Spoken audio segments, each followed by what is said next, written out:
We start off episode 8 by Mabel, like always, being fashionable and hilarious and sticking some nachos to her ears and saying she now has nacho earrings. While Stan, grumpy as always, says it's debatable that she's hilarious. We can see him being angry at the fact that they are stuck in a traffic jam.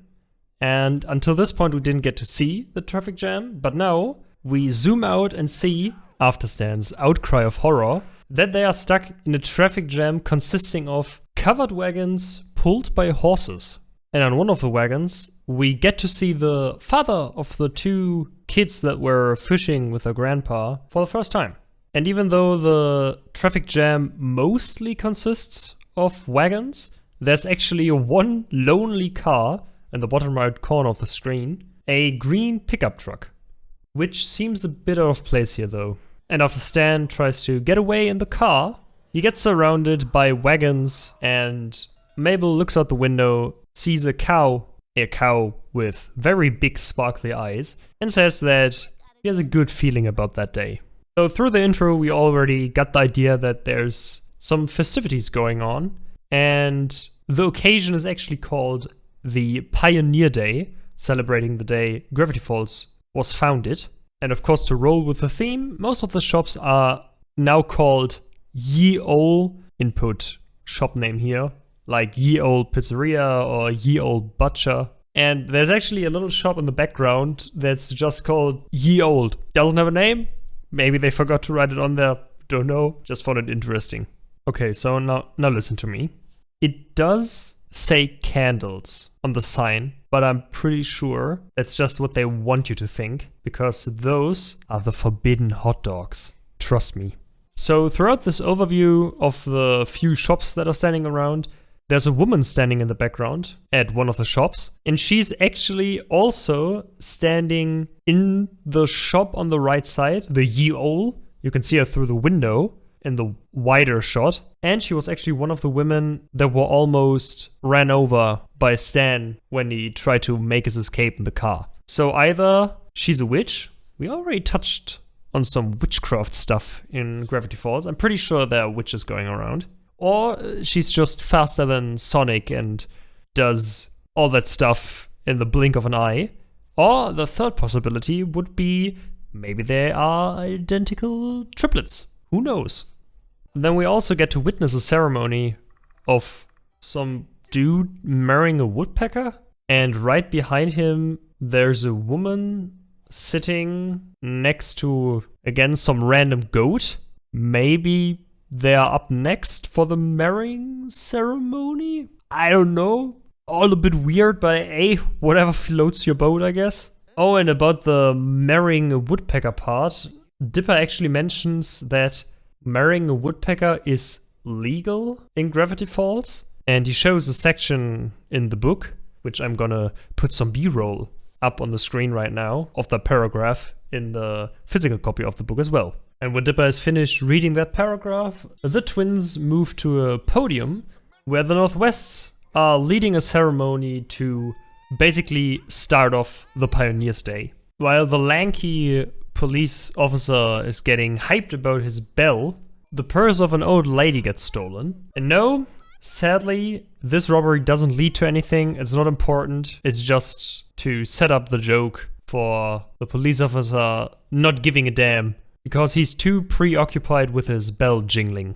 As soon as Pacifica is starting her speech, there's a little rock laying on the podium, which is there to mirror the image of her great whatever grandfather standing on the same rock, just a bit smaller. And when she puts her foot on the rock, after a short close-up of the statue of her great-great-grandfather, she hasn't got her foot on the rock anymore. Of course, she could have taken it off, but it seems a bit odd for her to take it off that quickly. The rock also vanishes as soon as Mabel steps on the stage. But I can only say it again, objects vanishing in Gravity Falls, basically normal occurrence. And as a little side note, in the crowd shot we can see the granddad, again, of the two kids that we saw sitting on the wagon in the intro.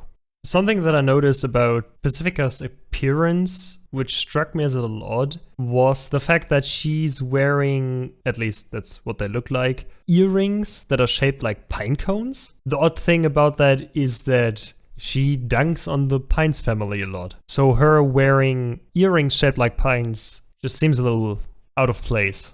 Apparently the Northwests are also rich enough to buy a flag that stays still, stuck in time, on command. We're perfect.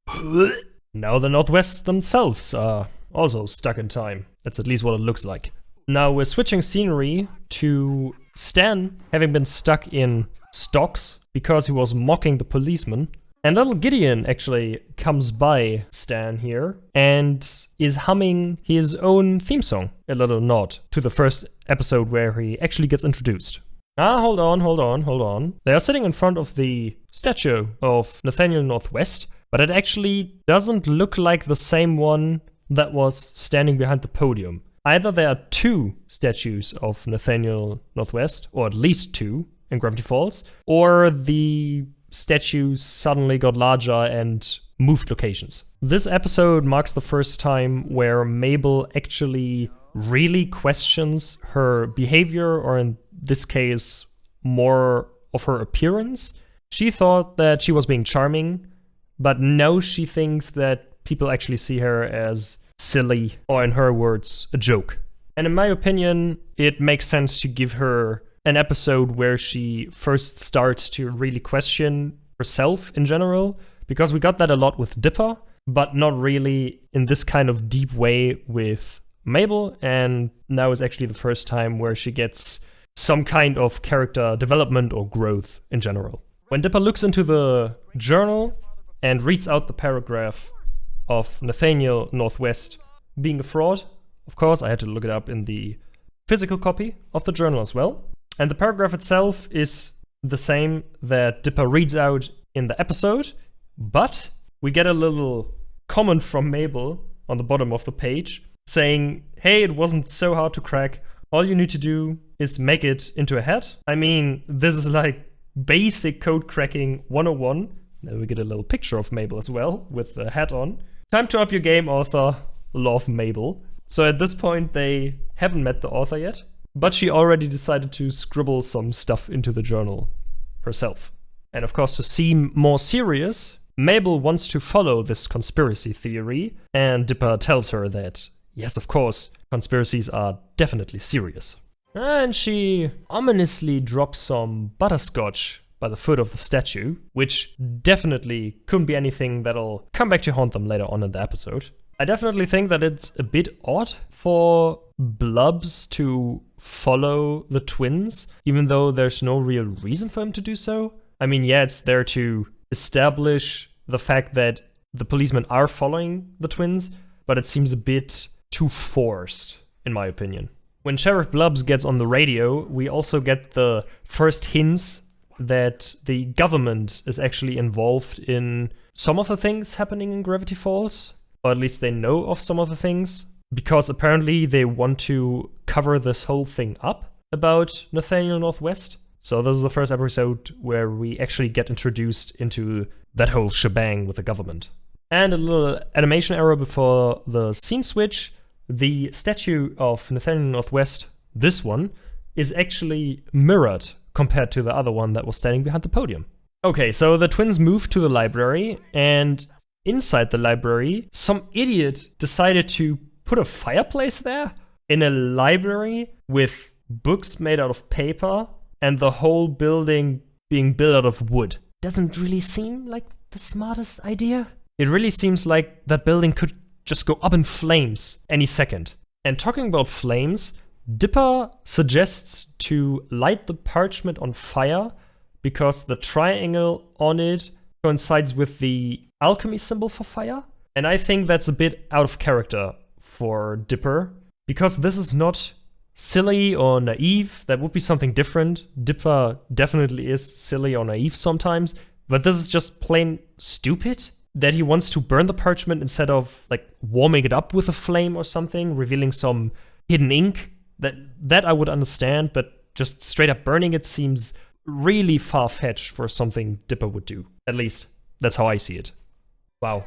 Unnecessary violence against books. Despicable. Okay, let's turn the carving around and compare it to the thing that they saw in the carving. And Yeah, I mean, close enough. When the policemen enter the Museum of History, Edwin actually gets upset that he couldn't get a pink balloon, while Blobs is holding the blue one. And I like this little jab against these, stereotypical colors, pink and blue, because before in the scene, when the twins entered the History Museum, Dipper got a blue balloon and Mabel got a pink one, and this way they broke up the stereotypes a bit. I like that.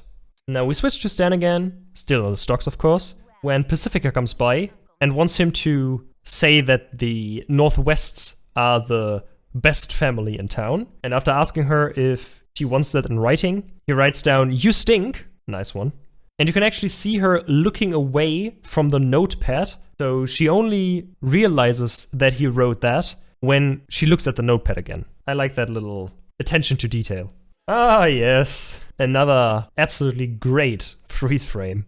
And the mechanism that brought us this amazing freeze frame does seem a bit overly complex, that the finger bends in the middle instead of having the whole finger bend or something, that it bends there even though it looks like stone. It's a bit odd. I just thought I'd mention it. Why would you run straight through the already activated trap when you're just standing in front of it? They could have just waited. It would probably have turned off at some point. Okay, now the twins read the documents about the cover-up of the founder of Gravity Falls, but Dipper doesn't read through the whole thing, so I thought I just would. Let it here be recorded, Nathaniel Northwest, famous in his native Gravity Falls, for standing in the park and hitting himself with a large boating oar until he blacked out, was chosen to become the Patsy Mayor of Gravity Falls. Northwest spoke in a series of grunts and screams and often yelled his trademark phrase, "I'm going to eat this entire oak tree because I'm a powerful wizard."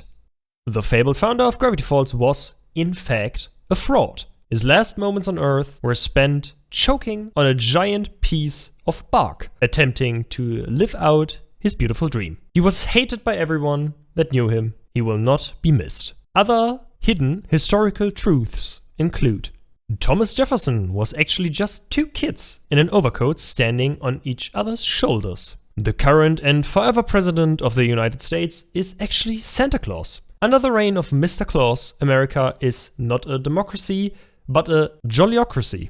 The statues in Mount Rushmore are actually gigantic presidential-faced robots that will be called into action when America needs them the most. An enormous evil, time-devouring baby from another dimension is frozen in an Antarctic glacier. Fortunately, glaciers never melt, so we should be fine. Writing jokes for cartoons is more important than sleep. If you recite the Pledge of Allegiance backwards, you'll gain secret wizard powers. This one is true, kids. Try it at home. So, as the ones of you that watched Gravity Falls already probably noticed, there is a hint to the time baby that will come up in, again, a later episode, hidden in this text. And now we also know where it came from. It was frozen in a glacier that probably melted because of climate change, and then it escaped and started to reign over the Earth. Of course, not being a surprise at all, the policemen arrive down in the cave where the twins are now, and after Dipper asks Blubs who Sir Lord Quentin Tremblay III Esquire is, Blubs says it's none of his business, but right after that, he actually shows them what they wanted to know, so apparently he doesn't mind showing them. And I have actually two questions about this scene. First, did he carry that roll of film the whole episode, or every time he wears the hat? And second of all, where the heck is the sound coming from when he puts it into the projector? There's no speakers. And through the black and white film, we get to know that Sir Lord Quentin Tremblay III Esquire is actually the 8th and a half president of the United States. And he was ditched because he was a bit of a silly man, and they put another president in his place and covered up the whole thing. He also was the founder of Gravity Falls. That's why they took Nathaniel to replace him, some random dude. And I don't really get why they say he's the 8th and a half president and why they just didn't like erase the whole thing? Why did they put the half after that? Didn't really make sense to me. And while we're on the topic of the number of presidents, when we see the portrait of Sir Lord Quentin Tremblay III Esquire, there's no number above it. Then when we zoom in and the portrait of the new president gets hung up there, we see it's the 8th president as a little title above the painting. And then when we zoom out, it says it's the 9th president. So what is it?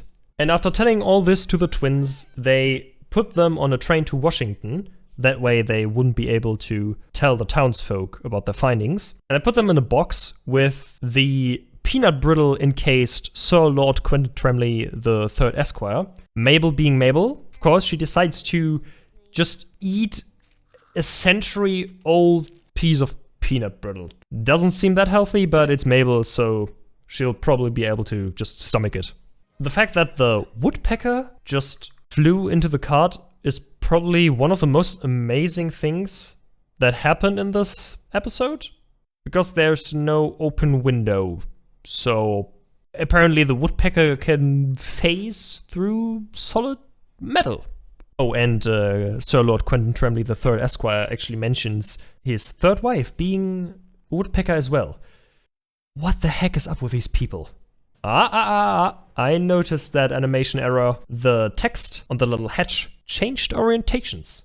So after Sir Lord Quentin Tremblay III Esquire sends the 2 policemen on holiday, because him still being the president when he never resigned, he can actually do that. Mabel officially becomes a congresswoman, and Dipper gets the president's key, which is a bit weird when we saw earlier that he took the president's key already from Sir Lord Quentin Tremblay III Esquire while climbing up the ladder to the exit hatch.